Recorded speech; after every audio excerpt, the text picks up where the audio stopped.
Four directors nominated by AGL major shareholder Mike Cannon-Brookes have all been elected to the board of the energy giant today. Let's go live to our business reporter, Ed Boyd. Ed, shareholders have voted in favour of the appointments there.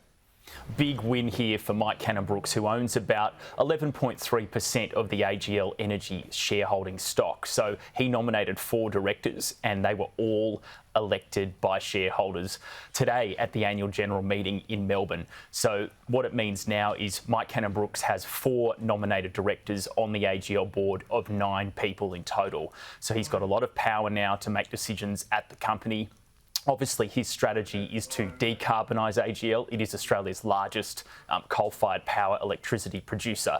So his plans are to slowly close those power stations and make it into a green energy company. And obviously, now that he has the big support here of 4 directors on the board, it's going to make those plans a lot easier to take part. So that was one of the big outcomes from the AGL meeting today. The other thing was shareholders voted against the remuneration report, the report that basically pays senior employees and AGL directors. So they voted against that report. So AGL now has a first strike against its name, and next year, if they don't make any changes to their remuneration report, they could get a second strike where the board would need to be re-elected. So those were 2 of the key outcomes from today's shareholder meeting. Kieran? Ed, today we've had an update from the Reserve Bank as well. It's changing its interest rate guidance policy. Talk us through it.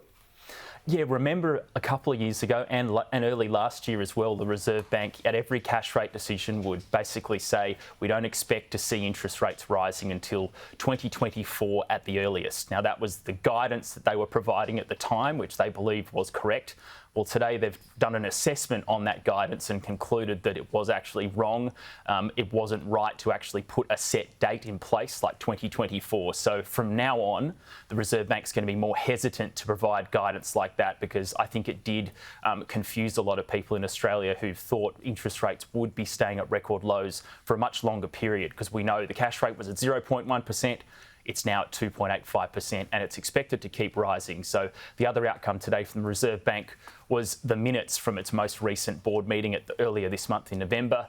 And they said they were thinking of lifting the rates between 25 basis points and 50. Obviously, they went for 25 basis points. And the expectation is there'll be another rate rise before the end of this year. Kieran? Ed, appreciate it. Talk to you soon.